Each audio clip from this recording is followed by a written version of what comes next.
At a recent series of meetings with pastors, they asked me to prepare a DVD that tells some of the ways in which the conference's mission, vision, and values are being lived out by our members. I have been so impressed of how our young people have caught the vision, and I am so pleased to share with you a few stories about how they are living out their commitment to Jesus Christ. As I've listened to these young people, I have been impressed with just a few things that comes to mind that I think will impress you.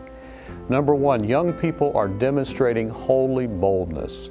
Tampa First Bible worker William Earnhardt began studying the Bible with the Valadares family. Their daughter Eileen asked if she could invite her friends from the neighborhood to the Bible study. Among those who responded was a family who had at one time attended the Adventist church but had become inactive. In addition, two of Eileen's cousins started coming to the small group at Eileen's invitation. The cousins were baptized during the meetings conducted by Bill and Sunshine Waters. Number two, these experiences are teaching young people to trust God to show up in their everyday lives. Our student literature evangelism leader at Forest Lake Academy, Dahlia Mellish, said, "I'd asked my students to pray for a divine appointment. I told them that when we ask, God will do something beautiful and exciting for us in our ministry." It was a few weeks later when I dropped off two of my students, she said, Kimberly Fleming and Rachel Clements, in a Walmart parking lot. When I picked them up an hour later, they said, "Miss Dahlia, now we know what a divine appointment is. We thought it was supposed to be a big sale or something like that, but we approached this lady, and when she saw what we were doing, she began to ask questions about our faith.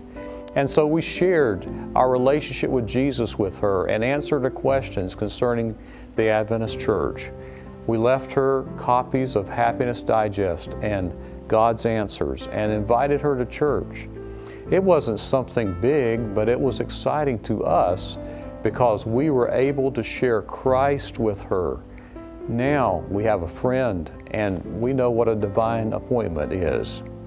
Number three, people outside of our church are amazed by young people who are involved in telling people about Jesus.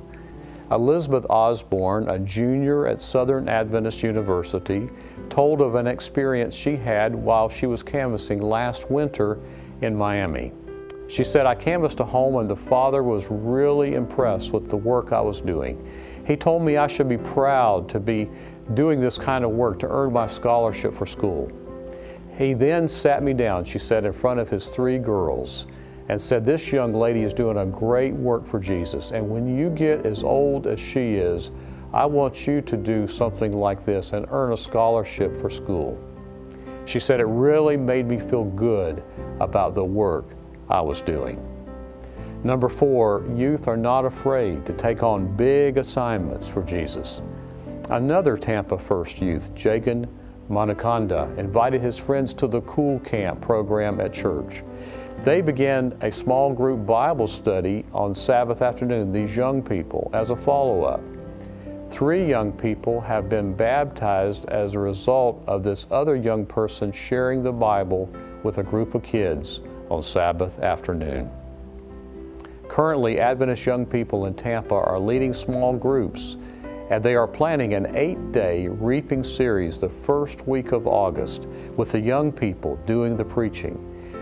There are almost countless stories. I could talk about young people, students at Greater Miami Adventist Academy who are leading a daily prayer group for other youth in the school.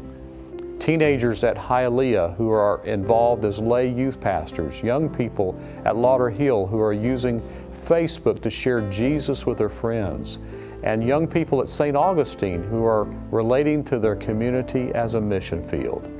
Our youth are embracing the mission and becoming mature disciples and disciple makers for Jesus.